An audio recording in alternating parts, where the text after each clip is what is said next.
né? E aí eu tenho um presidente de banca com mais 2 assessores e um supervisor, um analista de conteúdo. Então, são no mínimo 4 profissionais envolvidos diretamente na confecção da prova daquela profissão. Cabe ressaltar, né, que é daquela especialidade. Engenharia mecânica ou engenharia? Exatamente. Aeronáutica, ou, civil, né? Então, para medicina a mesma coisa. E entendeu?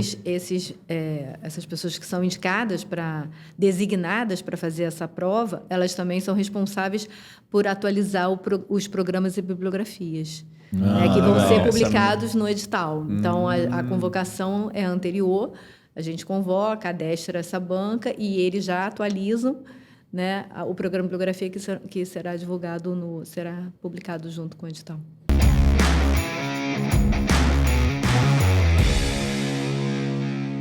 E aí, sejam muito bem-vindos a mais um 01Cast, podcast oficial do Concurseiro 01.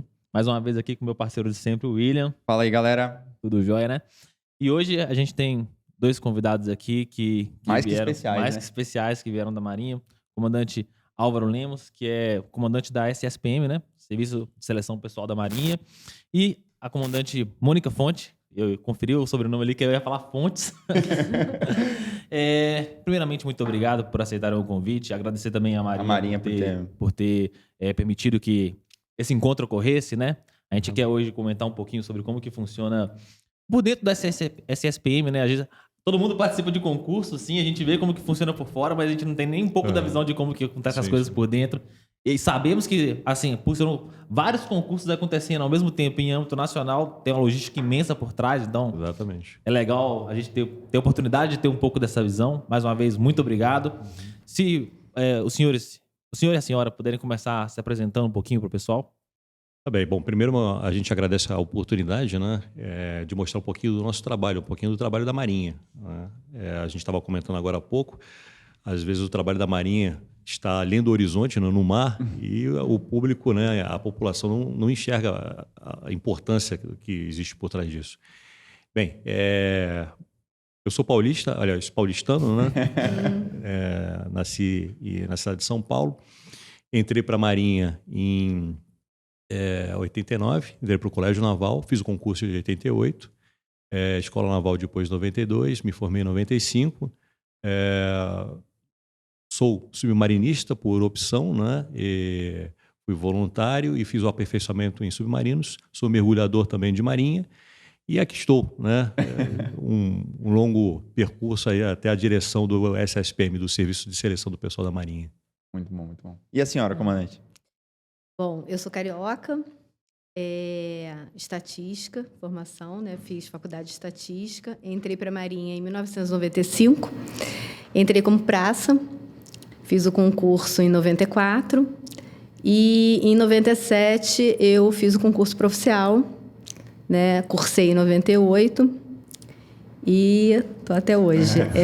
No SSPM, à frente do departamento, eu estou há 8 anos e 4 meses, já há bastante tempo. No departamento há 12 anos, que antes eu fui de outra divisão.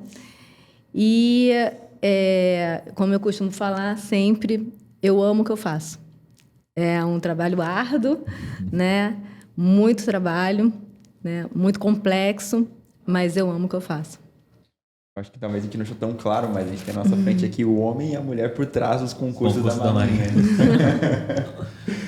Eu acho que, assim, a gente estava até conversando antes do senhor e da senhora chegarem, que na prática, pelo menos na nossa visão aqui, posso estar falando besteira, mas na minha visão é assim, vocês dois trabalham à frente do que vai ser a Marinha no futuro, né? Porque todo mundo... Assim como na sociedade, né, as crianças vão movimentar a sociedade no futuro, porque elas vão ser os cidadãos do futuro, né, vão, enfim, levar o país adiante. As pessoas que estão entrando na Marinha hoje vão ser aqueles que vão estar levando a Marinha adiante daqui a um tempo, né? Então, é bem legal para a gente ter a presença de vocês dois aqui, porque a gente tem hoje vocês dois à frente de uma parte bem importante da instituição e mais importante ainda na nossa visão, porque vão trazer aqueles que no futuro vão estar organizando toda a instituição. Né? Comandando a instituição, né? Também, né? O exemplo disso, né? Nós estamos aqui hoje porque fomos selecionados. Alguém lá atrás fez o nosso papel de importância, de suma importância, né? Às vezes nós não aparecemos, Sim. mas estamos sempre trabalhando nos bastidores para poder receber o pessoal, né? A gente trabalha como a gente fala, a própria comandante Mônica fala, a gente trabalha com sonhos, né? Exatamente. Sonho das pessoas de entrarem na Marinha. Verdade. E transformações de vidas, né? A gente trabalha também, vê a transformação da pessoa que ingressa na Marinha, o antes e depois, né? Essa transformação de vida, a família muda, né? As famílias são transformadas. Sim. Então, é muito importante. Às vezes vai além do nosso alcance, né? Sim. A gente já teve aqui no podcast pessoas que comentaram, né, de casos próprios, eu não vou citar nome para enfim, quem estiver querendo saber, assiste todos os episódios anteriores, vão descobrir, mas comentaram de si próprios e de pessoas que elas viram assim, que pessoas que partiram de situação de carência financeira mesmo, muitas vezes de situações de pobreza, entraram para a Marinha e a partir dali começaram a ter não só uma vida digna, mas uma possibilidade de ascensão muito grande da instituição, né? Poder, enfim... eles comentam que foram, na verdade, os olhos se abriram para várias oportunidades que antes eles nem imaginavam que teriam, sabe? Então, o importante é, além desse exemplo, né, a vida digna, as outras profissões que existem também são dignas, não é em relação a isso, né? Mas digamos que a gente consegue se manter, né? As portas se abrem para o conhecimento, né? Então, uma diversidade enorme de cursos, mesmo depois dentro da Marinha, né? Cursos, a forma de adquirir conhecimento, de passar esse conhecimento, né? Oportunidades, intercâmbios, enfim, isso é que é bom, né? Isso é muito bacana. Pô, Gui, eu queria, antes de trazer esse assunto concurso, eu queria saber um pouquinho sobre a experiência. Pô, a gente tem diante de nós um submarinista e eu acho que talvez poucas vezes a gente vai ter essa oportunidade. Comandante, como que esperamos que muitas vezes, mas até então nunca tivemos.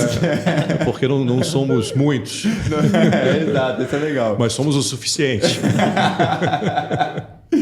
Como foi para o senhor, né? Sair da escola naval, escolher a armada e depois a especialização em submarino? A questão do submarino, né, já começou, foi no Colégio Naval, né? A literatura, a gente não tinha acesso, não tinha internet naquela época, né, ou não tinha acesso, a internet estava engatinhando.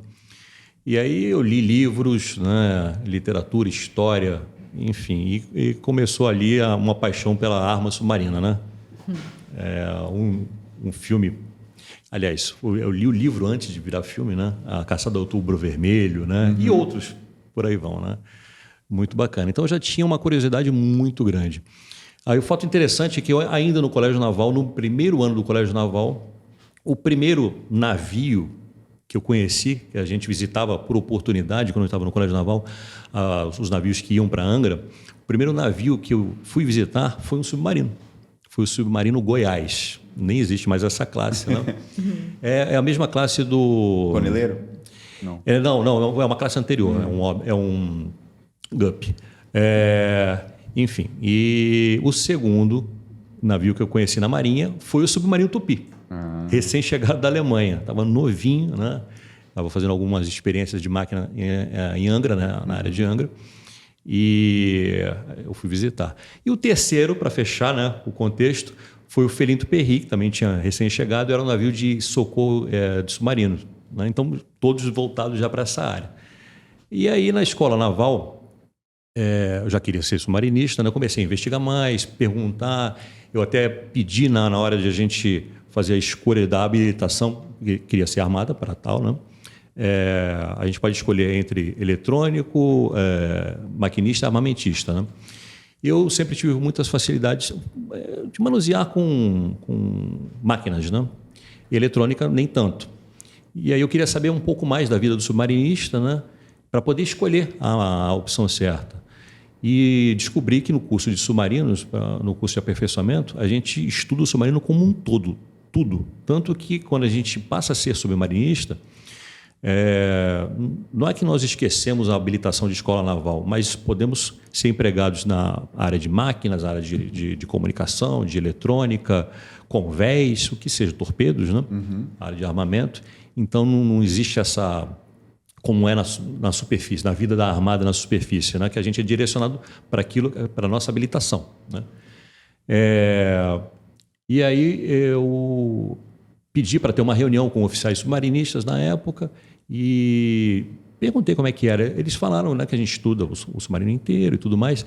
Aí a minha opção foi por ser eletrônico, que eu tinha mais dificuldade na época, né? Porque máquinas eu sabia que eu ia pegar muito fácil, né? E assim foi, né? Aí me formei, 2 anos depois.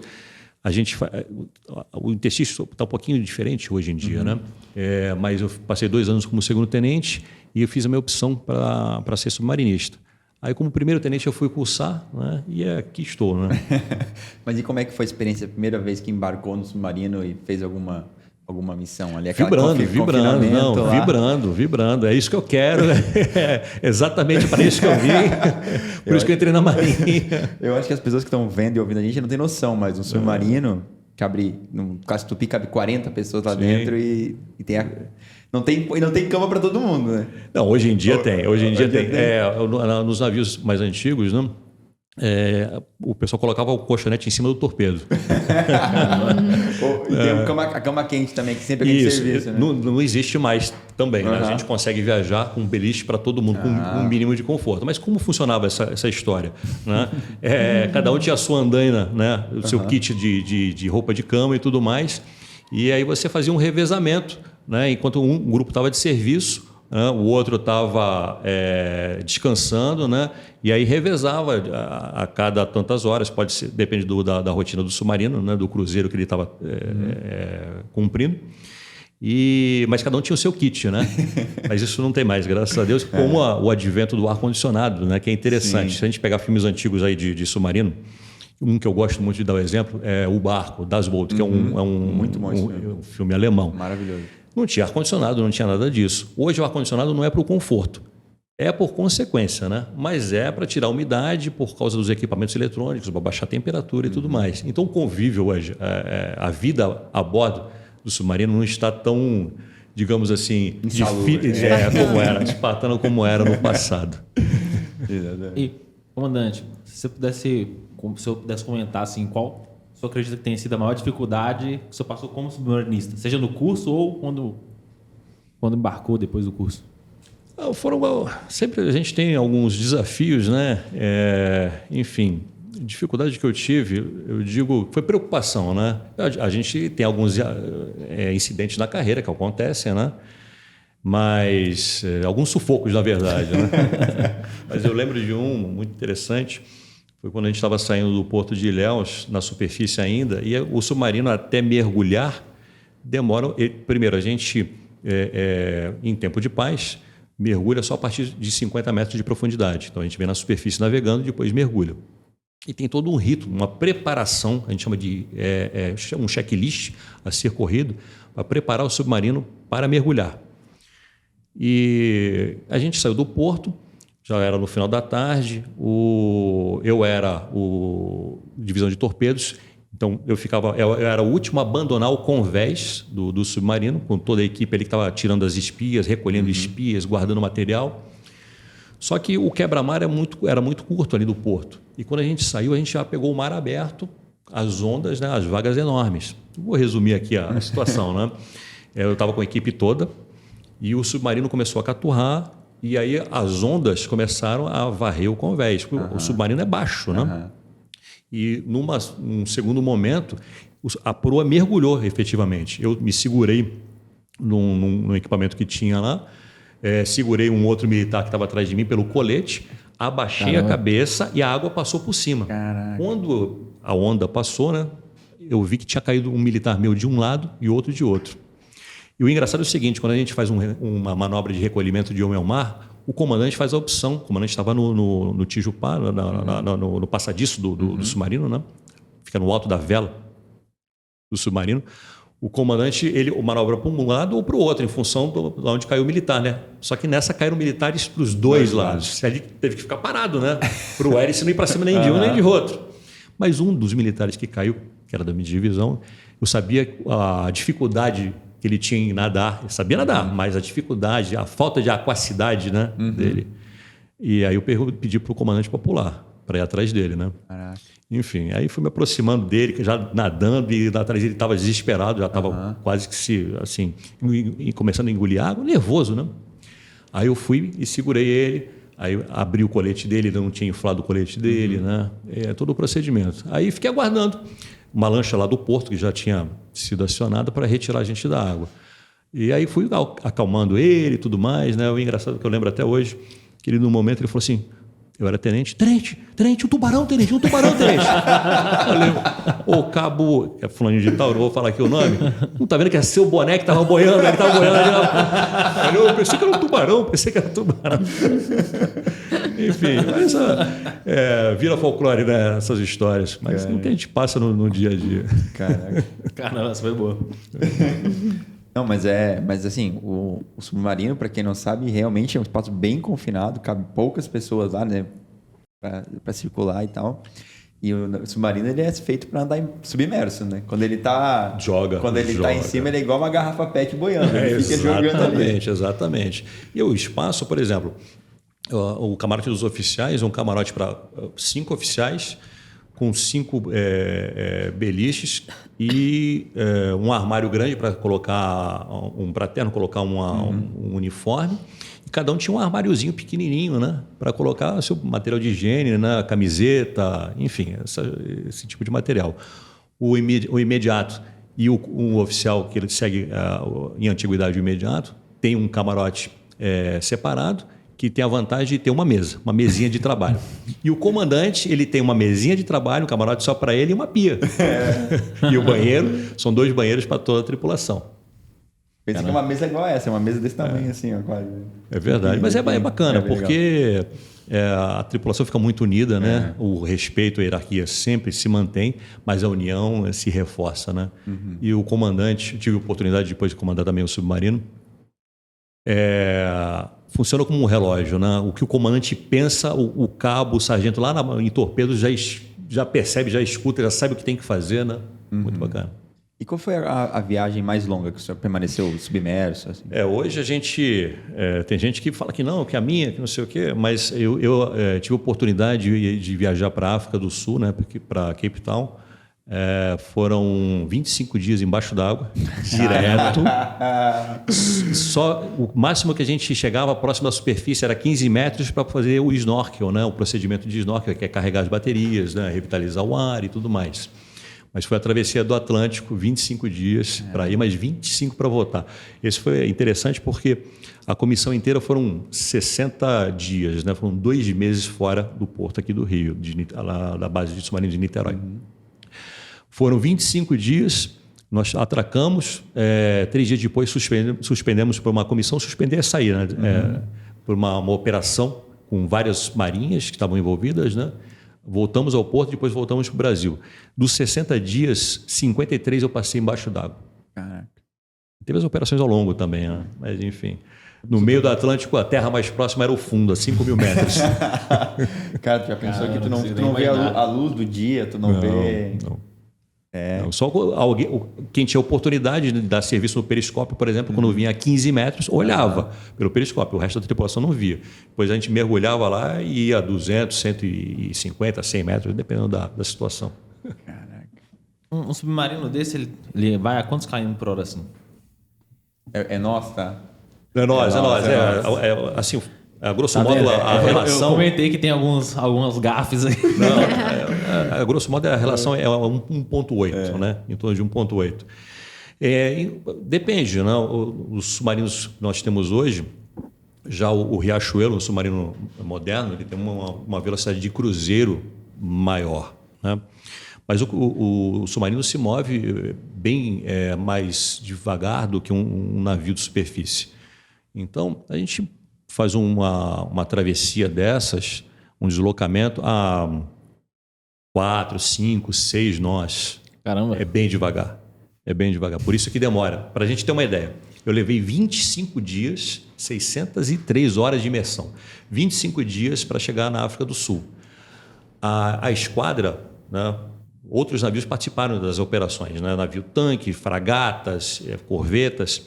Eles levaram menos da metade do tempo, 12, 13 dias. Né? No meio do Atlântico, a gente escutou todos os navios passando. Claro que eles não sabiam aonde a gente estava, mas a gente monitorou um por um, né? Por eixo, a gente fazendo o acompanhamento. Passaram, e foram embora. Exatamente. E foram embora. Caramba. Cara, o submarino, para quem não sabe, é uma arma, a mais importante, potente, assim, né, da Marinha, né? Uma arma mais perigosa, né?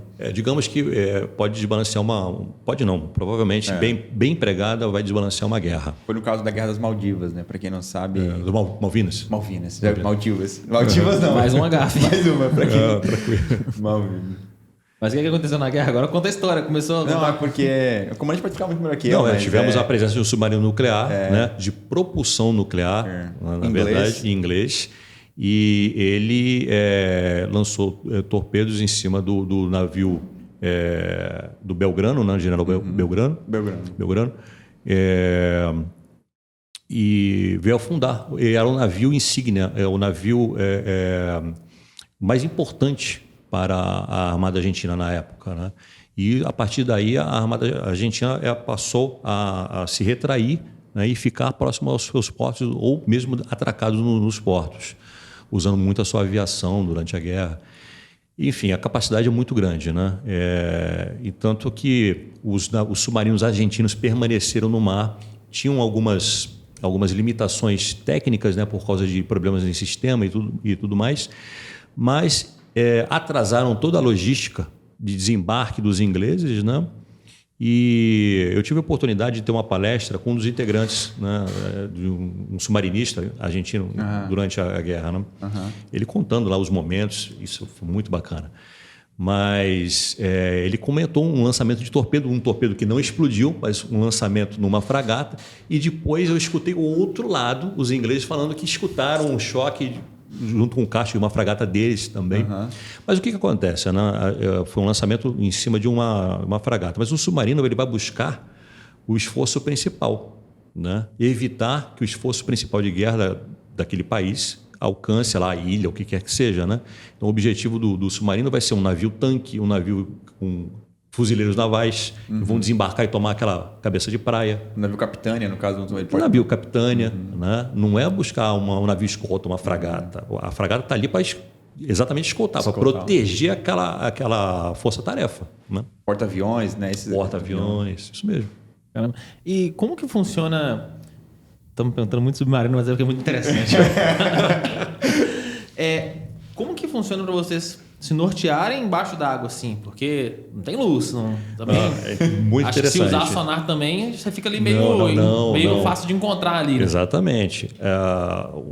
O submarino se vale do fator surpresa e da ocultação, sempre. Furtivo, né? Então, a gente vê muito dos filmes aquele barulhinho, né? Sim. Mas o barulhinho é do navio lá da superfície buscando o submarino. A gente tem a capacidade também de ter o sonar operar em ativo.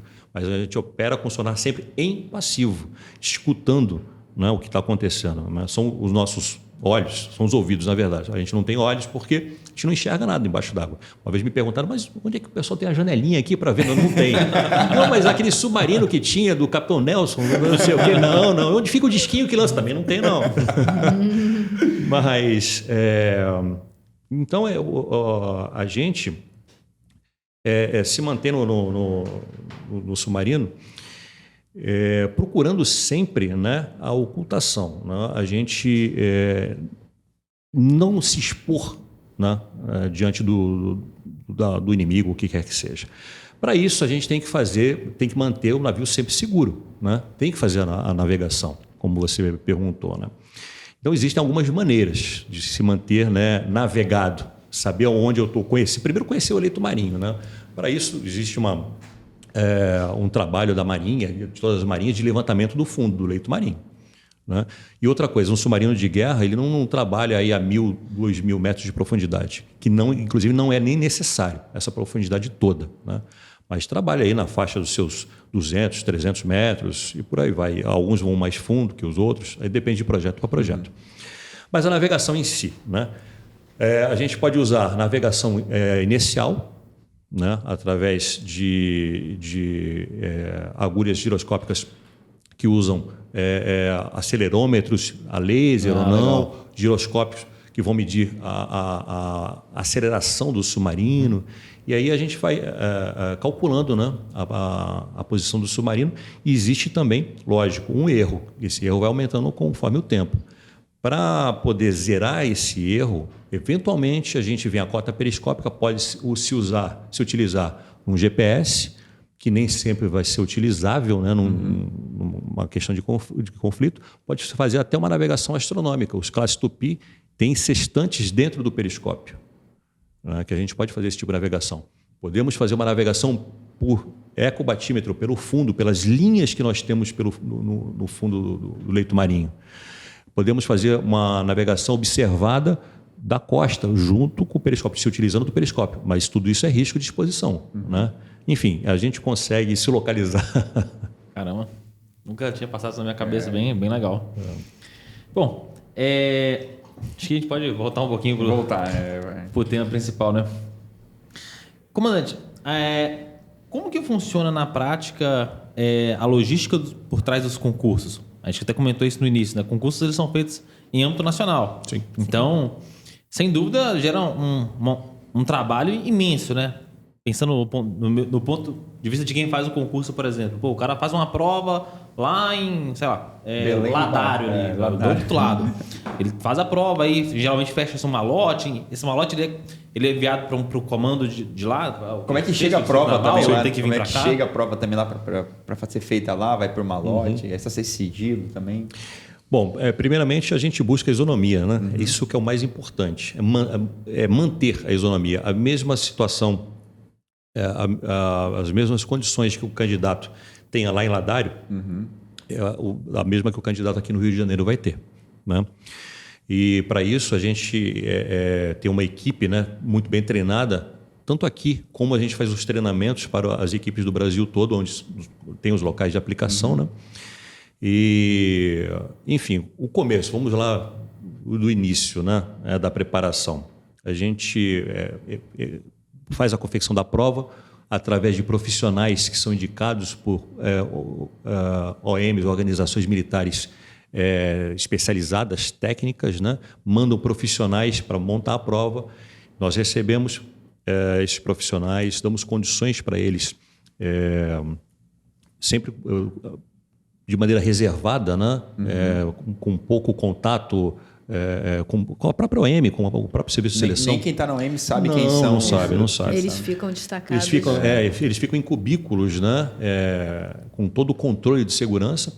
Lá no serviço de seleção. Exatamente. Caramba. Fazem as suas provas, né? Confeccionam as provas. Nós, através de malotes, mandamos de uma vez só para todas essas OMs que fazem a prova, que executam a prova, só vão abrir no horário certo, no dia correto da prova, e a gente acompanha tudo isso por uma supervisão nacional, né, que nós fazemos aqui. Aqui no Rio de Janeiro, além do SSPM conduzir a prova aqui no Rio, nós fazemos também a supervisão nacional. Legal. E como que funciona essa parte de preparação da prova? Porque teve um professor alguns professores, né, pelo jeito, as OMs, por exemplo, eu sou engenheiro eletricista. Sim. Uma OM que lota engenheiro deve falar, tem esses profissionais aqui que são bons profissionais, eles têm capacidade ali técnica para elaborar uma boa prova e trazer bons candidatos para a Marinha. Mas eles recomendam, porque no Enem, vou deixar explicar minha pergunta um pouco melhor. No Enem, por exemplo, vários professores são possibilitados, né? São recomendados, e aí o pessoal do MEC ele escolhe, mandaram 50, agora nós vamos escolher 5 aqui, ninguém vai saber nem quem são esses 5, e esses aí vão preparar as provas. Funciona assim também na SSPM? Nós não temos, assim, digamos, o tamanho, né? A robustez do Enem. Até porque as matérias são muito mais específicas. Sim, também, tem menos profissionais. Enfim.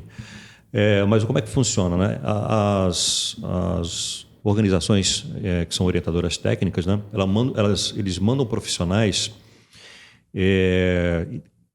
já com boa experiência e quase sempre com experiências anteriores com banca de prova.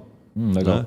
E o que acontece? Ao receber esses oficiais, nós montamos a banca. As questões, não há banco de questões, as provas são sempre inéditas, né?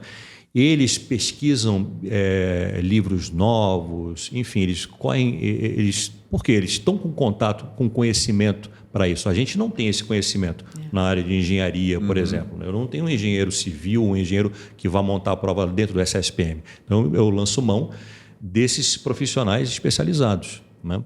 E aí eu tenho um presidente de banca com mais 2 assessores e um supervisor, um analista de conteúdo.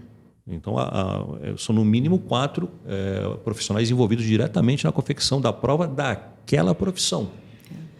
Cabe ressaltar, né, que é daquela engenharia mecânica, exato, pessoas para fazer aquela prova. Aeronáutica, ou, civil, né?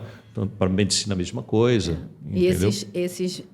essas pessoas que são indicadas designadas para fazer essa prova, elas também são responsáveis por atualizar os programas e bibliografias, né, que vão ser publicados no edital. Então, a convocação é anterior, a gente convoca, adestra essa banca e eles já atualizam, né, o programa de bibliografia que será divulgado, será publicado junto com o edital. Então, assim, se o edital, o concurso do ano que vem, que o edital vai sair em março, se a prova acontece em agosto, já muito antes do edital, a prova já foi feita. Isso é bem interessante, as pessoas não sabem. Né? Esse ano eu comecei a convocar minhas bancas em agosto, para o ano que vem. Caraca. Um concurso médio. Já está feito, então, teoricamente. Não. Mas já tem a convocação já foi feita. Sim, a banca já estão designadas, já começaram a trabalhar. Um concurso médio nosso, normal, dura desde do início da convocação da banca, a confecção do edital e tudo mais, até a entrega nas escolas, 14 meses. Alguns demoram mais. Caramba. 16 meses. Caraca. 16 meses. É que tem etapas que, por exemplo, engenharia e direito, tem Exato. 2 Duas etapas, provas, né? 2 Sim, provas prova discursivas. Exatamente. E eu tenho 7 eventos complementares. TAF, inspeção de saúde, entrega documental. Isso. E tudo Avaliação isso é parte. psicológica. Procedimento de identificação. Procedimento de heteroedificação. Exato. Verificação de documentos, prova de títulos, verificação de dados biográficos. São 7 eventos complementares. E todos os eventos cabem recurso.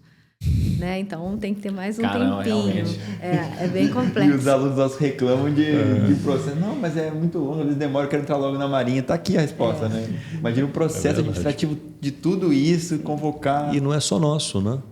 Veja bem, a gente precisa do apoio das outras OMs. Quem vai aplicar o TAF? Eu não tenho profissional de educação física, então é o Cefam que aplica aqui no Rio de Janeiro o TAF. Quem vai fazer a inspeção de saúde? Eu não tenho médico, eu preciso da diretoria de saúde apoiando essa questão. A avaliação psicológica é o próprio SSPM que apoia o SSPM. A gente tem uma equipe... Nos apoiamos. Exatamente. Mas, enfim, a gente precisa do apoio, do envolvimento geral de outras OMs. Um movimento muito grande da Marinha toda para poder a gente cumprir a nossa missão. E como que funciona esses treinamentos? Porque, como o senhor falou, o objetivo final é manter a isonomia em âmbito nacional. O cara que fez a prova em Ladário, ele tem que ter as mesmas chances do cara que faz a prova aqui no Rio. E as coisas tendem a ser mais fáceis de serem executadas, imagino eu, aqui no Rio, porque todo mundo, a SSPM está aqui. Sim. Então, é mais simples, talvez, até treinar as pessoas que vão aplicar as provas, enfim. Como que funciona todo esse treinamento para garantir que no Brasil inteiro as coisas ocorram de forma uniforme ali? O adestramento, a gente faz a nossa palestra para treinar os fiscais, ajudantes fiscais, a equipe da coordenação daqui da sede, a gente faz a nossa palestra e repassa essa palestra para as OMs fora de sede, para garantir a isonomia. Então, eles só adaptam, né, algumas características lá do local, mas a palestra é a mesma. E, no dia, cada local de aplicação de provas, ela tem uma equipe igualzinha, espelhada nossa aqui da sede. Só em menor proporção, né? A depender da quantidade de candidatos. A quantidade de candidatos é muito superior. Mas é a mesma configuração. E existe um supervisor nacional que concentra todas as informações de todo o Brasil. Né? Então, no dia da aplicação de prova, né, nós lá temos contato com o Brasil inteiro. Então, a gente está apoiando, está tirando dúvidas, está resolvendo problemas, a gente está lá com o nosso jurídico. Então, todos trabalham em conjunto com a mesma voga, com a mesma orientação. Então, não é cada um fazendo o seu, não. A gente está trabalhando todo mundo em equipe, tanto no Rio quanto nas outros 19 locais de prova. Eu já fui, já vi essa palestra, já. Já fui Sério? fiscal de prova, já. Aí. Temos Temos um membro do time. Excelente. Já fui excelente, membro da já. SSPM. já. Pois é. E assim, comandantes, né? Eu vou fazer a pergunta geral e aí fica à vontade quem quiser responder. Mas foi lá, a banca que compõe as questões, fez as questões. Eles fazem mais questões e é selecionado e eles não sabem quais são as questões. Como é que funciona às vezes a seleção das questões? Por exemplo, a banca boa pergunta. faz 50 questões para se escolher em 20. Tem algo assim também ou não? Pode responder. Posso responder?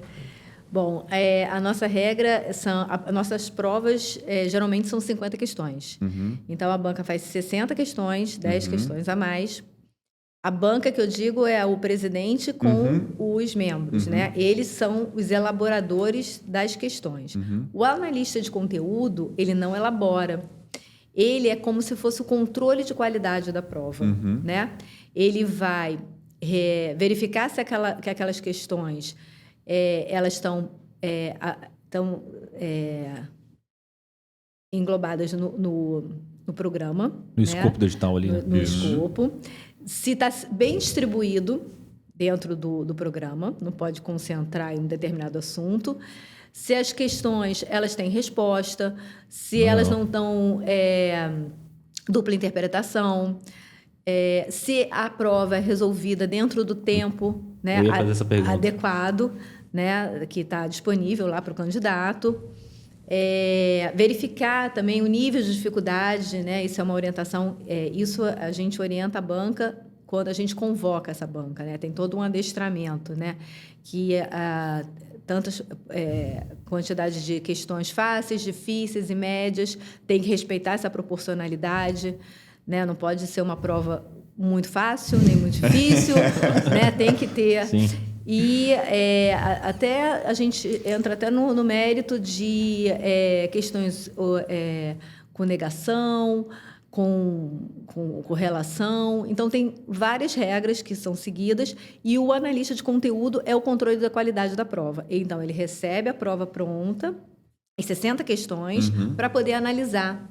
E aí, se ele achar que tem alguma questão que não está muito bem feita, muito bem elaborada, ele vai sugerir à banca essa alteração.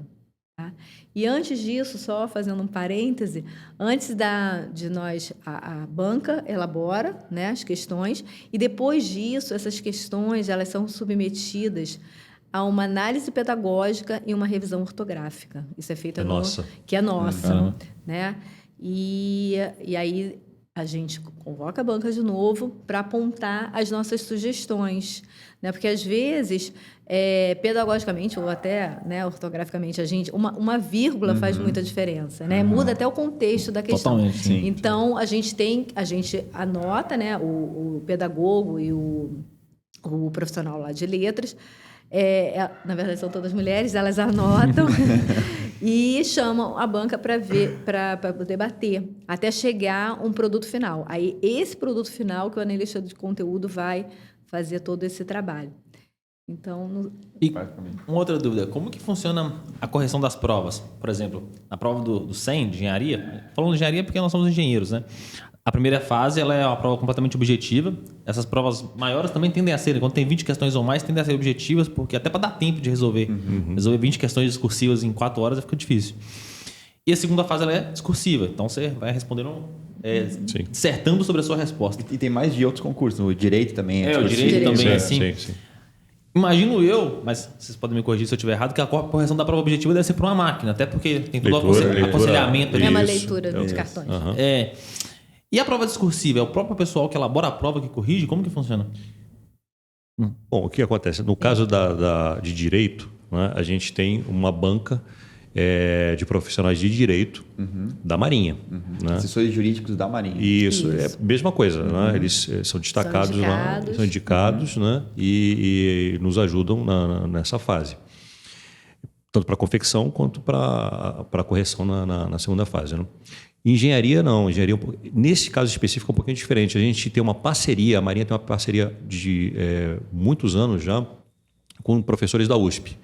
Então, a gente é apoiado, né, por um grupo de professores, né, da USP, tanto na confecção da prova como a correção também da segunda fase e tudo mais. Nesse aspecto, é com o pessoal da USP. Até por causa do CTMSP, né? Tá lá. Exatamente. Que tem um histórico, um contexto todo atrás disso. E a análise de recursos também é feita pela banca, tanto da prova objetiva quanto da prova discursiva. Né? Depois No caso da engenharia também? Também. O pessoal, a banca que compôs a prova. Sim. Mas aí a banca que compôs ou o pessoal que corrigiu? Não entendi. Não, a banca que é designada, ela é responsável por elaborar, corrigir, no caso da discursiva, e analisar os recursos. Ela é responsável por tudo. Porque eu não posso elaborar e outra pessoa corrigir. Sim, não. Ou analisar o recurso. Não tem como. Né? Não tem como. Faz o menor sentido. Até porque quem elabora a prova, elabora pensando já na resposta. Né? O cara pensa, Exato. Essa questão aqui, eu espero esse tipo de linha de raciocínio na resolução. Colocar outra pessoa... Então, ao longo do processo, essas pessoas que compõem as bancas, eles vão para o SSPM, depois voltam para os seus afazeres nas suas OMs, depois são convocados de novo, o mesmo grupo, durante o certame todo. Né? Só encerra no final do certame e aí a gente parte para o próximo ano. Elas são designadas por todo esse período e elas ficam à disposição nesse período, até programação de férias. Né? E por ano, quantos concursos ocorrem no SSPM? Isso aí, ó. Dado numérico. Não, porque às vezes oscila, né? Oscila. Bom, o concurso fixo são 14, concursos públicos são 14. Caramba. Eu perguntei porque demora 14 meses, 14 concursos. Deve ser... são Não, 3 esse cronograma, esporádicos. né, é difícil de montar, por isso que a gente precisa de uma estatística lá. Então, são 14 concursos públicos fixos, 3 esporádicos e 5 processos seletivos. Ainda tem os internos, né? Os concursos internos. Que é o caso do Alfa, FFN, esses aí. Também é o SSPM que cuida. Também. Magistério Militar Naval, a gente tem OFF Praças. De uma maneira geral, a maioria dos concursos da Marinha são conduzidos pela SSPM. Né? A maioria desses editais também são meus. Alguns não. Né? Por exemplo, Marinha Mercante. Marinha Mercante é conduzido pelo CIAGA, né? Tanto lá para o CIABA, lá para Belém, quanto aqui para o Rio de Janeiro. É um concurso deles. Que é EFON, né? EFON, Escola de Formação de Oficiais da Marinha Mercante. E para fuzileiro naval, para soldado fuzileiro naval e músico, né? Para sargento músico. São os certames que eu não conduzo. Né? E existe também a questão do RM2, né? Do SMV, que eu não sou dono do edital. Né? Existe um aviso de convocação que é emitido por cada distrito. Né? Mas eu faço a parte logística inicial toda, as bancas, a correção, a distribuição dos malotes, né? E aí eu passo para todos os distritos. Por que pode variar, assim, além das vagas? Né? O que pode variar entre um distrito e outro? A necessidade local, porque cada distrito tem uma especificidade. Né? Lá, por exemplo, Quarto Distrito Naval tem mar e tem rio.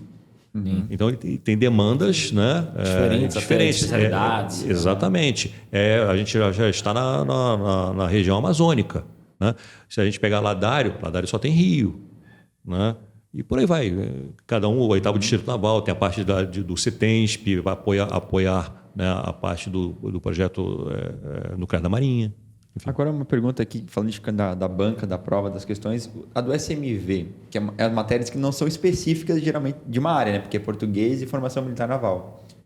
O que compõe essas provas, essas questões, no caso, né? A prova em si? Tem um pessoal de letras da Marinha que compõe a banca e o pessoal de formação militar naval é formado por que área, né? Acho que essa daí é a prova que mais faz sentido ser dentro da Marinha, né? Porque, exato.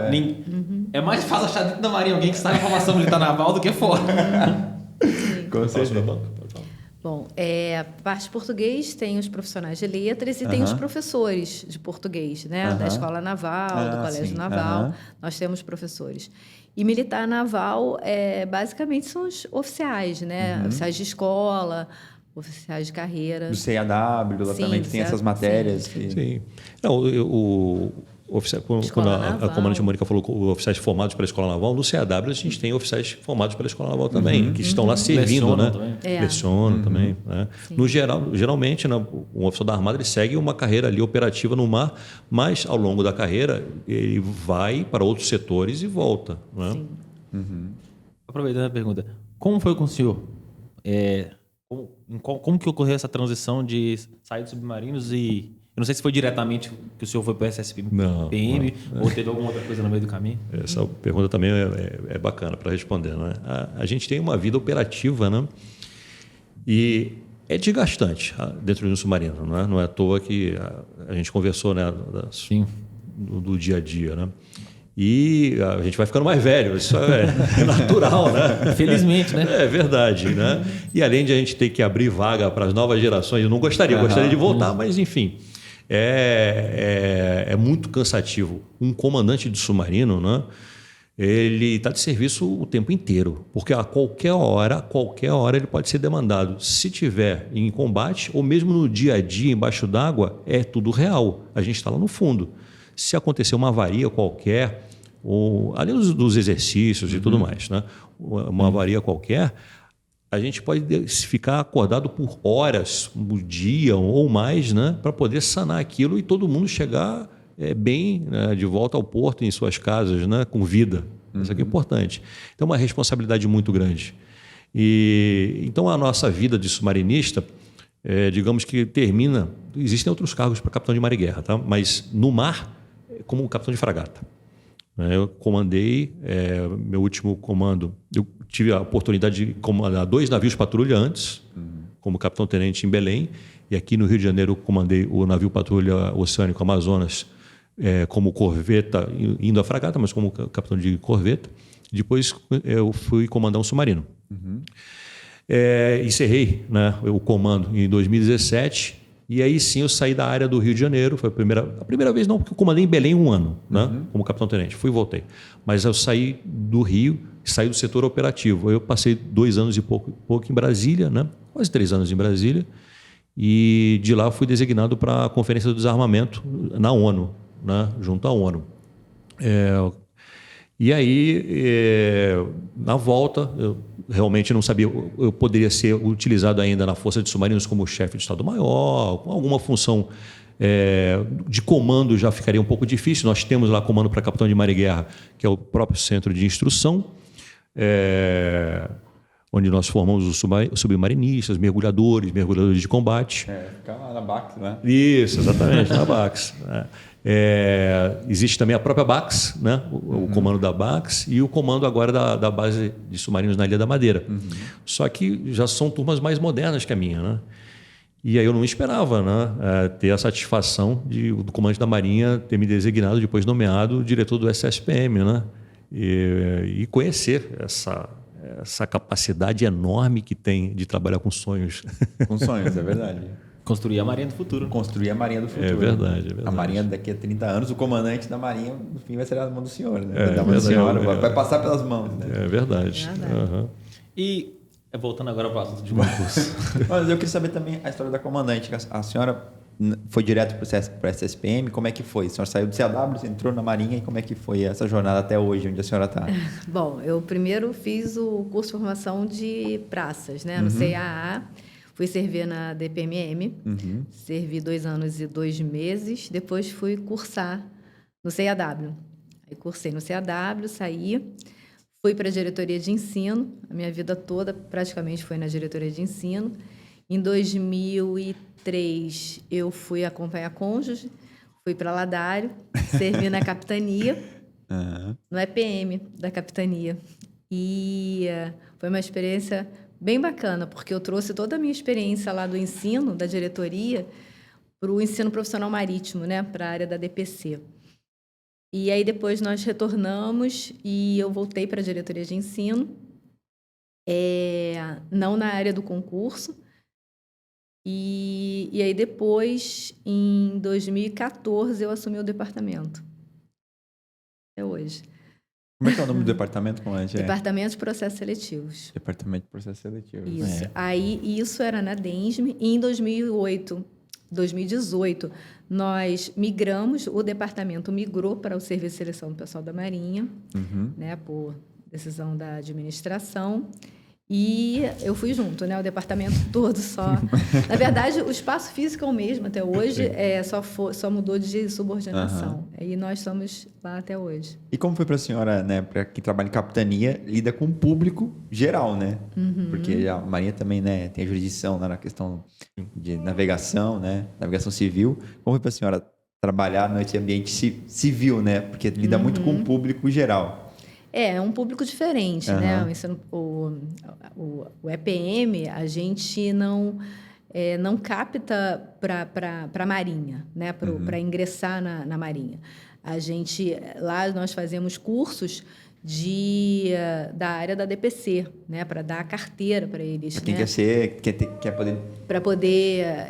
Ter uma lancha. Habilitação. Sim, não só isso, né? Os profissionais também Os profissionais da Marinha Mercante, né? De vários níveis. Eram vários cursos.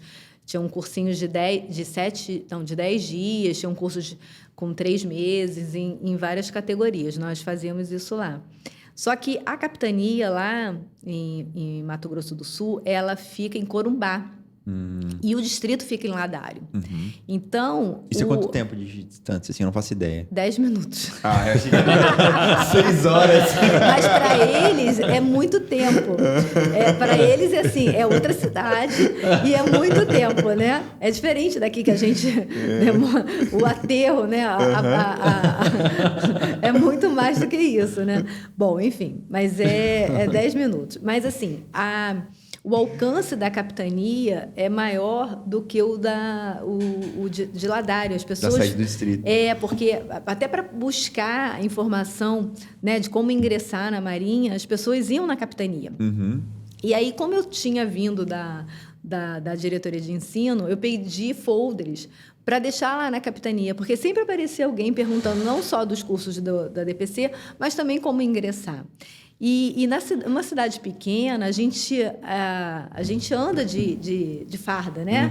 Eu ia para o trabalho de farda, voltava de farda, andava na cidade. E cidade pequena, todo mundo conhece todo mundo. E como a gente usa a plaqueta, todo mundo me conhecia por nome. E eu era a única mulher na capitania.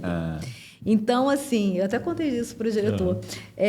As crianças as meninas me paravam na rua para tirar foto, para perguntar como é que era, iam lá na capitania para saber. Então, assim, eu era sempre... influente do interior, né? Eu sempre divulgava isso, né? Porque, como o diretor falou, eu sempre falo, são sonhos, né? E para as meninas, vendo uma outra mulher fardada, ela se espelha naquilo. Possibilidade na cabeça dela, né? Poxa, é possível. E acha bonita a farda, né? A farda é imponente, né? E foi isso. Foi um tempo curto e depois eu voltei e continuei na diretoria e depois no SSPM. Caramba, legal, muito legal. História, né? Comandantes, e como que funciona a escolha de vagas? Assim, acho que para o SMV, né, é mais distrital ali, né, de acordo com a necessidade ali do distrito. Talvez o comandante do distrito escolha, enfim. Mas e para os outros concursos que são de âmbito nacional? Carreira, né? Os de carreira, exato. Por exemplo, a gente não tem hoje o quantitativo de vagas para o ano que vem, para os concursos ainda. Né? Mas a administração naval já está estudando, né? E em breve a gente espera ter esse quantitativo, que é fruto de um trabalho, né, de planejamento com visão na Marinha, né, dos 30 anos. Né? Porque qualquer alteração que a gente faça agora, a gente vai ter uma influência daqui a 35 anos, a 30 anos, do quantitativo de profissionais que a gente vai ter. O capital humano, a gente não consegue chegar numa prateleira e pegar o especialista, né, o engenheiro. Ninguém vai virar Marighella em 3 anos. Não vira, não, é impossível. É todo né? um planejamento. Exatamente. E se fizer, o risco é muito alto, né, de não dar certo. De não dar certo. Provavelmente não vai dar certo, né? Então, existe um planejamento, não é nosso, nós somos uma M de execução, né? É a diretoria de pessoal da Marinha que faz isso e apresenta, né, para a alta administração aprovando batido o martelo do quantitativo de vagas. Essa é a pergunta que todo mundo quer nisso, fazer, né? É Porque muito as vagas- complexo, cara, porque, por um lado, tem esse fato, vocês precisam, quem decide essas vagas? As pessoas que decidem, né? Talvez o grupo ali. Eles têm que pensar em como a Marinha deve estar daqui a 30 anos, porque faz um curso de carreira, o cara vai fazer um curso de formação de oficiais como guarda-marinha e depois vira primeiro-tenente. Precisa pensar que daqui a 30 anos eu vou precisar de um mar-guerra para ocupar uma posição e esse cara tem que entrar primeiro-tenente agora para daqui a 30 anos virar mar-guerra. E o outro ponto é que, por mais que ele só vai virar mar-guerra daqui a um tempo, ou seja, eu tenho que pensar nos 30 anos no futuro, eu também tenho a questão orçamentária aqui agora. Então, a Marinha ela também lida com orçamento. O capital humano é importante, mas também a quantidade de dinheiro, que inclusive o capital humano ele tem um custo financeiro para a instituição, claro. tem que ser levado em consideração. Não, eu vou adicionar mais um fator aí. O que acontece? Você tem, por força de lei, a limitação de quantitativo de pessoal. Eu não posso sair colocando um monte de gente na Marinha. Né? O mesmo planejamento e eu executando. Não, esse ano são 20, não, eu vou colocar 40. Por quê? Existe um efetivo aprovado, né, pelo governo, pelo Estado, né? No caso, no governo. Então, é mais uma limitação que nós temos. Né? E esse planejamento se dá em cima disso. E ao longo da carreira, lógico, tem pessoas que vão saindo. A minha turma mesmo tem muita gente que nem se formou na escola, outros se formaram e já saíram. Né?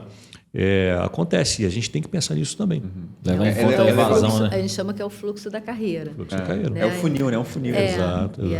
E tem um setor que planeja isso tudo. Lá. Deve ser cheio de estatístico lá, analisando. Sim, exatamente. Vê a importância da estatística na Marinha. Viu? Muito legal. Essa pergunta das vagas é a pergunta acho que todo mundo queria fazer, né? Eu acho que é a que a gente mais recebe. Sim. Acho que só pede para... Será que vai ter concurso ano que vem?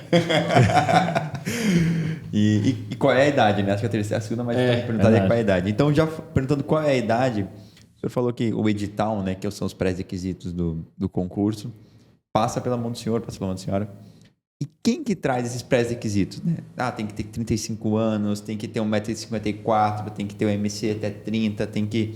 Brasileiro Menos nato, de 2 metros. Menos de 2 metros. Brasileiro nato acho que é lei, né? Não pode oficial ser. Mas também, não a pergunta é ser, essa. Esses pré-requisitos saem da onde? Então, nós temos a parte legal, né, de concursos, que a gente tem que seguir o arcabouço legal brasileiro, né, e normas internas. Né?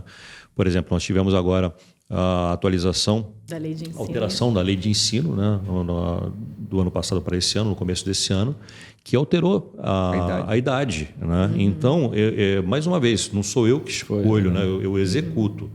Então, houve um estudo, um planejamento, né, para melhorar, enfim, em prol da administração naval, do que atende a administração naval, e aí a gente ia à busca do capital humano. A gente também faz o recrutamento, né? O SSPM não faz só seleção, tem outras atividades. Então, a gente faz recrutamento também. Seja nas redes sociais, presença física com palestra, aqui estamos. Enfim. Então, mas esses pré-requisitos eles também partem extra MB? Tipo, o legislativo, alguém oh Deus do céu. Legislar. Para pôr aqueles pré-requisitos em prática, por exemplo, é necessário que um militar das Forças Armadas tenha entre 1,54 m e 2 metros. Isso também sai extra MB, esses pré-requisitos de idade, né? Porque acho que a lei foi feita pelo executivo, não? A lei de idade? É a lei de ensino. Toda a lei. Não foi... mas É promulgada. foi né? promulgada. O que acontece? Né? A gente busca, lógico, que no final das contas, a gente mostra para os tomadores de decisão o que melhor se adapta. Né? Infelizmente, eu não posso ter um militar com 2 metros. Imagina um submarinista com 2,20 metros. Pois é. Né? É uma limitação. Né? Então, ou um aviador, né? Um aviador naval, né? não entra no cockpit. E aí é dinheiro, né? do erário que a gente está investindo numa pessoa que a gente tem que buscar aquele capital humano específico para aquela função. Né? A pessoa certa no lugar certo. Essa aqui é a realidade. Né? E aí, a partir daí, os outros quesitos de saúde e tudo mais. E de idade também, né? Para Idade. poder Idade. Progredir na carreira, né? Progredir. Sim. Mais uma vez, gostaria de voltar. Pode me colocar na função de tenente lá do submarino, mas eu não posso. A idade já não permite mais. Tem uma lei, né, que cada postos não pode passar daquela idade, né? Exatamente. Que regula, porque senão é ex officio, cai ex officio. O primeiro tenente tem que ter no máximo 45 anos, né? Acima disso. E tem o tempo de permanência também. cada Eu não tenho de cabeça aqui agora, também mas não, existe. Mas tem. Só para as pessoas entenderem que não existe um estudo por trás desses pré-requisitos, dessa idade. E não adianta xingar a gente quando a gente diz que é 35 anos, né? Ou 40 anos a idade do SMV. Tá. E como que funciona? Tô dando de pau para cavaco, não tem nada a ver com requisito. Já tô indo pro pós agora. A pessoa passa no concurso, ela vai pro curso de formação de oficiais. Mas aí, quando eu penso no CFO, entra uma relação meio que intersecciona, parece que dois... Eu não sei se é o mesmo setor, o mesmo OM, intersecciona duas OM, certamente, porque quem cursa aqui o CFO no Rio de Janeiro vai para o CIAW. Mas o CFO ele é a última etapa do concurso ainda, então ainda está... Não é? Não. O CFO então, inteiramente... Não é concurso. Exatamente. Caramba. O concurso acaba ali na adaptação. O que acontece? A gente homologa o curso. O concurso, a gente homologa o concurso com aquele resultado, né? Isso que é importante a gente entender legalmente como é que funciona, né? Então, a gente homologa aquele resultado em Diário Oficial da União. Legal. E aí a gente fornece para os centros de instrução, né, o CFO, que seja o outro, escola de aprendizes, né, os candidatos aprovados. E nós temos a lista de reserva, que eu não posso mudar mais. A partir do momento que eu homologuei, eu não posso. Né? E até o dia final do dia da adaptação. Último dia útil da adaptação, se alguém pedir para sair, baixa algum motivo, ou teve algum problema aqui de desistência, né? A gente tem como lançar mão dessa lista e fornecer gente, né? Fornecer o candidato. As vagas. Exatamente, por isso que eu recomendo com empenho, né, que os candidatos, os reservas, nunca deixem de ver os nossos avisos de convocação, enquanto está valendo o certame, que é até o final da adaptação. A partir daí, eles já são matriculados, né, e seguem o fluxo normal. Quando eles são matriculados, a gente sai de cena. E a gente pode... E aí a gente pode abrir a inscrição do próximo concurso. Exatamente. Então, não podemos antes. Legalmente não podemos. O dia Isso da aconteceu matrícula, ano passado, né? O dia da matrícula bate justamente com o dia da inscrição do concurso seguinte. Ano passado aconteceu isso, eu lembro. Que assim que terminou o período de adaptação do CFO do 100 2021, né? Ontem, semana passada. A gente está em 22, né? 22. Então, assim que terminou o período de adaptação do 100 em 2020, abriu as inscrições para o 100 em 2021. Foram anos atípicos, né? Os últimos 2 anos. Sim, né? Conta a pandemia e tudo mais. Exatamente, mas conseguimos aí... Né? Nós estamos conseguindo tentar voltar ao normal. Uma pergunta agora, né? Mas a gente trabalha com curso há muito tempo, mas... Sabe que os editais da Marinha de carreira, no caso, a CMV já regulou agora, né? Está em novembro e outubro, como sempre acontece. Mas os de carreira eles ainda estão um pouco descompassados com o que vinha acontecendo nos últimos anos. A tendência é voltar para o padrão de abrir entre janeiro, março, ali até março. A gente está trabalhando para isso. A gente está conseguindo voltar aos pouquinhos, mas não é fácil. Mas já antecipou. Até porque 14 meses de preparação. Exatamente. Para reduzir um mês, ele deve dar um trabalho imenso. A gente não consegue dar saltos por causa do comprometimento e envolvimento das outras OMs todas, como um todo, né? E os recursos, manter a isonomia de todos os certames. Então, a gente não pode dar saltos. Força de lei, né? Então, aos pouquinhos, a gente vai acertando a previsão...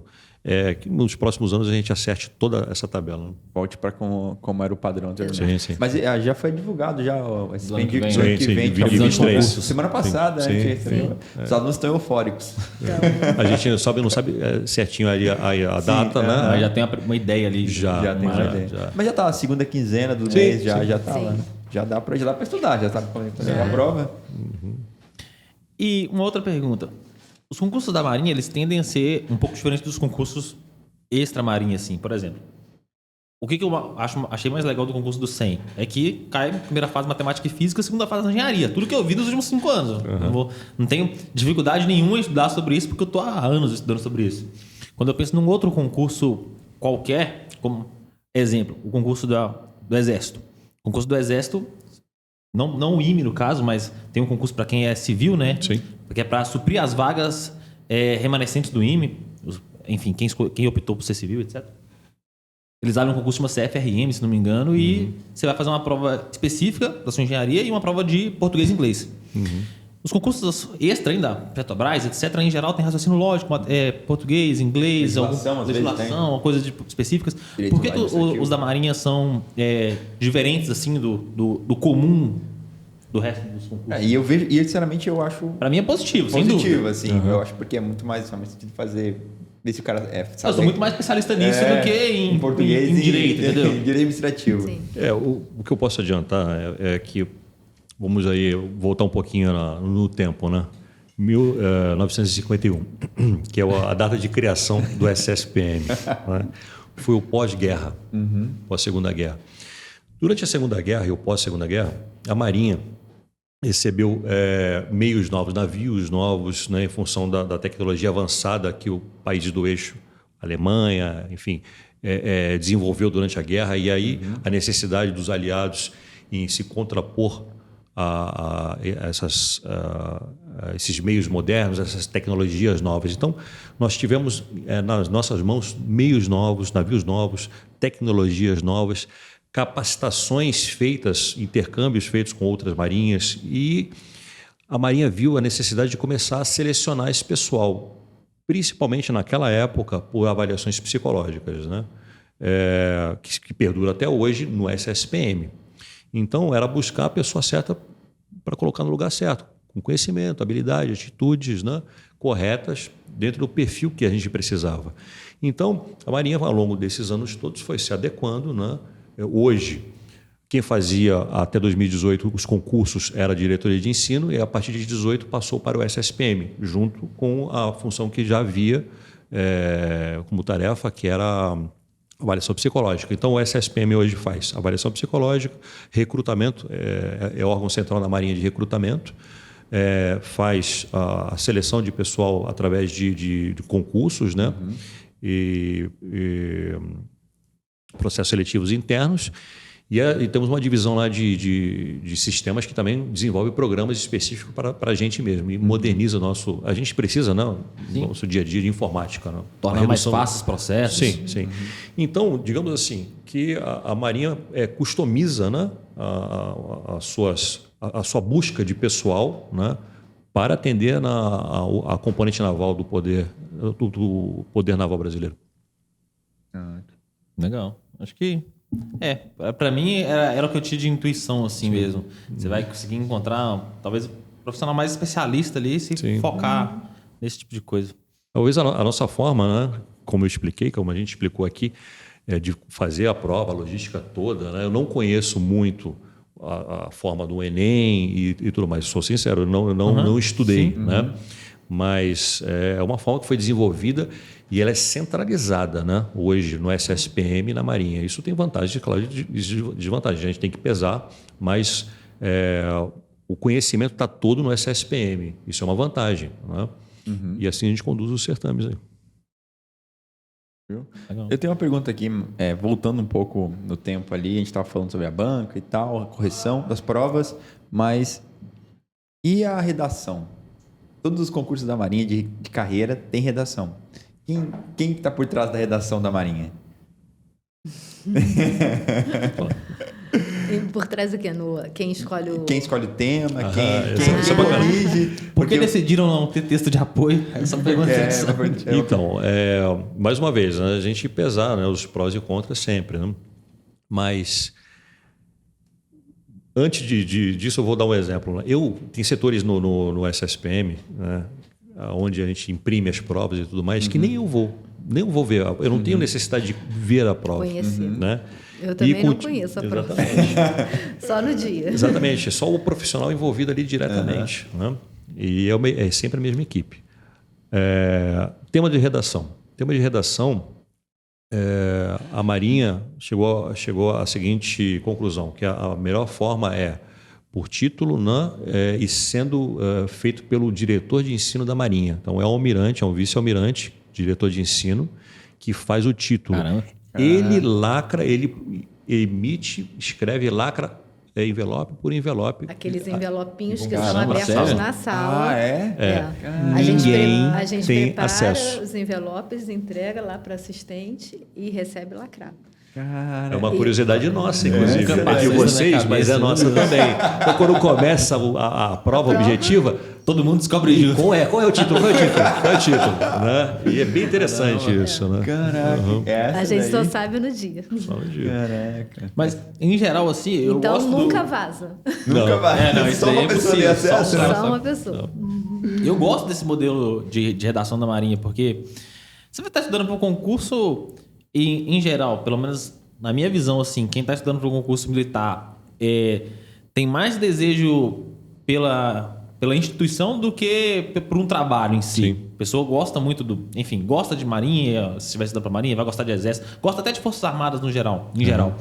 E você fica imerso, você está estudando para um concurso, a sua vida vira aquilo ali. Enquanto você está estudando para um concurso, pelo menos é isso, tende a ser isso, né? Parte da sua vida, grande parte dela, vira aquilo. E o modelo de ter não ter texto de apoio. Esqueci a palavra, fugiu. Eu achei muito legal, porque você acaba vivendo Marinha por um ano ali, enquanto você está estudando pelo menos. Você começou hoje, pro ano que vem você vai estudar pelo menos 6, 7 meses. Você vai vendo, tem um podcast da Marinha, né? Que a Todo Pano. Você vai nas revistas da Marinha, e quando chega o tema, por mais que você não tenha texto de apoio, você já tem bagagem para dissertar por uma página daquilo ali, porque você viveu aquilo ali por muito tempo. Eu acho melhor do que um caso do Enem, por exemplo, que pode vir uma coisa completamente aleatória, você tem que ficar o dia inteiro vendo o Jornal Nacional para conseguir em algum momento ter bagagem para conseguir falar sobre, sabe? Então, acho bem legal. E uma outra pergunta, que eu acho que essa daí deve acontecer muito e deve gerar bastante estresse. É comum ter muito candidato ligando no SPM para fazer confusão?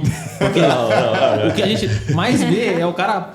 Tem gente que é assim, ele chega e fala, cara, não... Estão me perseguindo. O cara acha que alguém parou, o comandante Álvaro parou assim, ó, hoje Ricardo vai reprovar. Puxa o Ricardo, primeiro Ricardo da fila do curso de engenharia aí, nós vamos reprovar ele. Então o cara acha que é uma perseguição contra ele.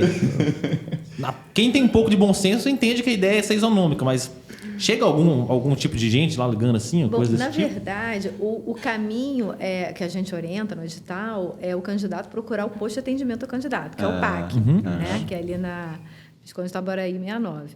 E, assim, não é comum, até porque não está disponível, né, os nossos telefones lá do Serviço de Seleção não estão disponíveis para candidatos, né, porque esse não é o canal. Né? Se, porventura, alguém ligar, nós direcionamos... Porque a gente sabe que a gente tem candidato de Marinha fazendo, né, praças, até fazendo... Mas não, a orientação é o posto de atendimento. Se alguém ligar, a gente orienta que, mesmo sendo militar, é candidato, e o candidato, por isonomia, o candidato deve procurar, e qualquer solicitação por meio de requerimento. A gente não tem capacidade, a gente não tem gente suficiente, gostaria de ter, mas... gente para atender os telefones, enfim, porque o candidato quer informação e quer tirar aquela dúvida na hora, né? Faz parte da gente, né? Exatamente, entendeu? Mas no posto de atendimento e também nos distritos, né?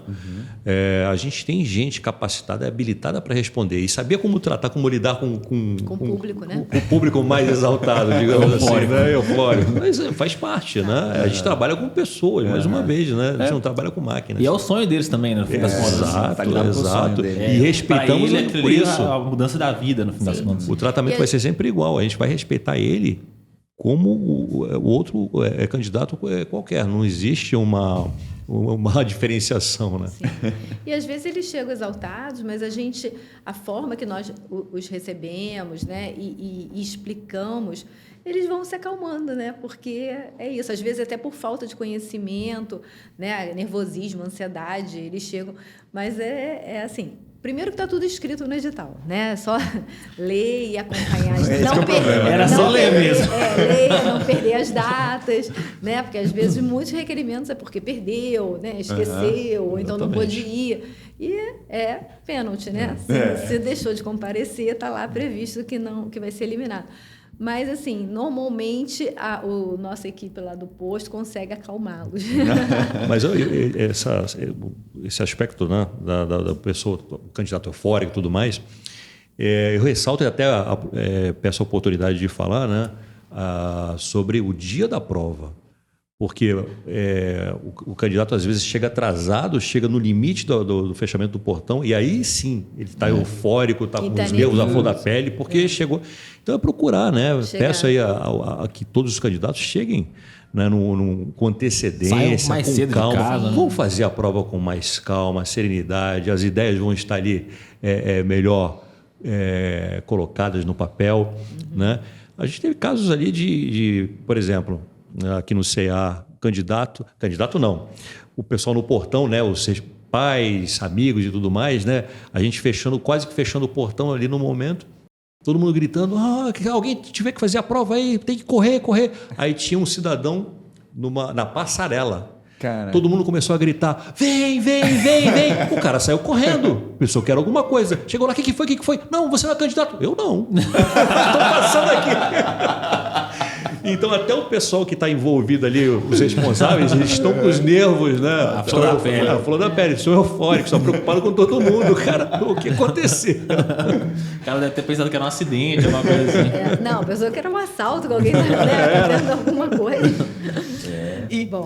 Só aproveitando o gancho que o diretor falou, e também os candidatos leem o que é preciso levar para o dia da prova, para não chegar lá sem identidade, ou então com uma xerox, ou então com identidade digital. Né? Então, procurar ver o que é necessário para levar, né? A caneta transparente, levar mais de uma caneta, porque pode ser que uma dê errado, história ou falhe. E ler, né, o edital. É uma dica muito boa, eu acho, porque é simples, né? Leia o edital, porque tá tudo lá. Tá tudo lá. Tá tudo lá, tá totalmente tudo lá. É verdade. Além de estudar, a outra recomendação, se eu puder recomendar um candidato, né, é que estude, claro, e leia o edital. Leia o edital. As regras do jogo estão lá. Inclusive, recomendo ler o edital antes de começar a estudar, porque a pergunta que eu mais recebi nesse concurso do SMV, que abriu agora, né? Abriu ontem? Dia 25. Dia 25. A inscrição abriu dia 8, né? Dia 25, fecha dia 8. A pergunta que eu mais recebi não sei por onde começar com a redação. E nem tem redação. Não. Eu também não sei, porque tu não leu. A outra pergunta que eu gostaria de fazer era o seguinte. O concurso ele tem algumas questões de logísticas muito complexas. Primeiro, como manter a isonomia, sendo em âmbito nacional. Se fosse só aqui no Rio de Janeiro, devia ser muito mais fácil. E a segunda é como manter o sigilo das provas ali. Porque eu fico me perguntando como que é feito esses envios. É a própria Marinha mesmo que transporta ou... Enfim, eu não sei dizer, na verdade, né? Acho que não deve ter como mandar para o SEDEX as provas. Tem que ter uma logística um pouco mais segura da coisa ali. É uma licitação, a gente faz uma licitação, né? Com todos os parâmetros, né, que a gente precisa de segurança. Uhum. E são malotes lacrados, duplamente lacrados, que não podem chegar em qualquer estado de avaria no local, né? Sob pena de a gente ter que cancelar aquela prova e fazer outra, né? Então o envolvimento é muito grande. Hoje em dia, como a gente não pode ir fisicamente nesses locais, é uma empresa licitada que faz isso, e estamos sempre buscando melhorar, acompanhar, por exemplo, a intenção o ano que vem ou os próximos anos é fazer o acompanhamento de malote por malote através de sensores de GPS, né? Com transceptores, para poder a gente localizar online ali onde é que está o malote. Mas qualquer avaria, qualquer indício, né, de ruptura de lacre e tudo mais, ou desvio do malote, vamos fazer mais um retrabalho aí. Não dá para dar desculpa. Dois duplamente lacrados. Eu posso complementar? Tem como. Na verdade, são triplamente lacrados. Porque, assim... Dá para dar menos desculpa agora ainda. O pacote de prova, o malote é o grande que cabe vários pacotes. Uhum. O pacote de prova, que é o pacote da sala, ele é duplamente lacrado, como o diretor falou. Ele tem um Starlock, tipo aquele Starlock de banco, né, de cheque. Uhum. Plástico, onde as provas estão acondicionadas, e ele é acondicionado dentro de um pacote azul com lacre. né? Então, ele é duplamente. E esse pacote de prova, onde está a isonomia? Ele é aberto no dia da prova, no horário estabelecido na tabela de eventos, no Brasil inteiro, no mesmo horário, na presença do fiscal da prova, da sala, e de 2 candidatos escolhidos aleatoriamente, que assinam o termo de abertura. Então, ele é escolhido, os candidatos vêm, verificam que o lacre está intacto, né, comparando com o espelho, e eles atestam que, né, da lisura ali do pacote. E além disso, né? também todos os outros candidatos veem, né? Tá todo mundo Exatamente. É um ritual que a gente faz, né? É um momento importante. Então, esse pacote, aí a gente garante a isonomia e a lisura. Ele é aberto no mesmo horário no Brasil inteiro, em todas as salas de aplicação de prova. 10h30, geralmente, né? Não, 10h30 é o início da prova. 10 É um pouco antes, tem que entregar a prova. 9h50 é o horário limite de acesso aos candidatos. Entre 9h50 e 10h30, aí que é todo o ritual. É a abertura do pacote, aí depois a distribuição, a abertura do pacote da redação para transcrever, a leitura das instruções. Então, nesse período, de 9h50 a 10h30, ninguém sai de sala, porque é onde ocorre todos esses procedimentos. Legal. E quando acontecem os EVCs em geral, eles têm caráter eliminatório, né? Só a prova de títulos que é classificatória.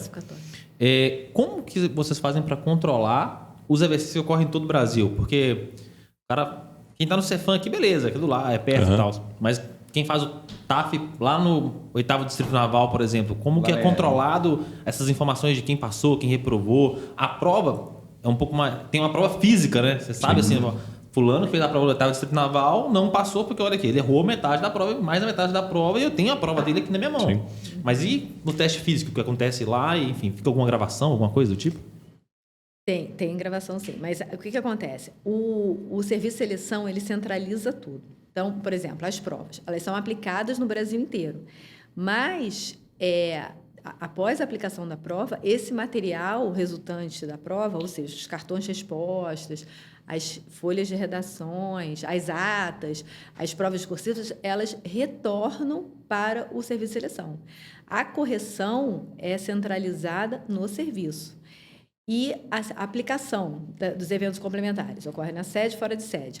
Eles aplicam lá, mas eles enviam os resultados para nós. E o processamento desse resultado, o lançamento no sistema, é todo feito centralizado no serviço por uma divisão que se chama Divisão de Correção e Etapas Complementares. Então, é responsável pela correção e pelo acompanhamento de todas as etapas e lançamento desses resultados no sistema. Então, é tudo centralizado. O serviço de seleção, ele centraliza tudo, né? Todo o processo, desde o sistema da inscrição, isenção, o lançamento do edital. Então, é do início ao fim até o produto final, que é o resultado final.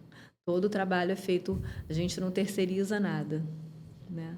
Vou fazer uma última pergunta. A última pergunta que eu gostaria de fazer, pelo menos, né? Um tempo atrás, faz alguns meses já, o comandante Lapoli, ele veio aqui, é fuzileiro naval, e ele comentou que na OM dele, todo dia tinha uma loucura acontecendo diferente, e o lema que ele deu lá pro time dele era: nós nunca morreremos de tédio. Como que você tem algum mês mais tranquilo lá no SSPM? Porque 14 concursos acontecendo, em 14 meses de concurso cada um, tem algum mês que você fala, pô, esse daqui vai ser mais calmo, só tenho 5. Não para o comandante, não para o diretor, mas tem sim de férias, o pessoal de férias.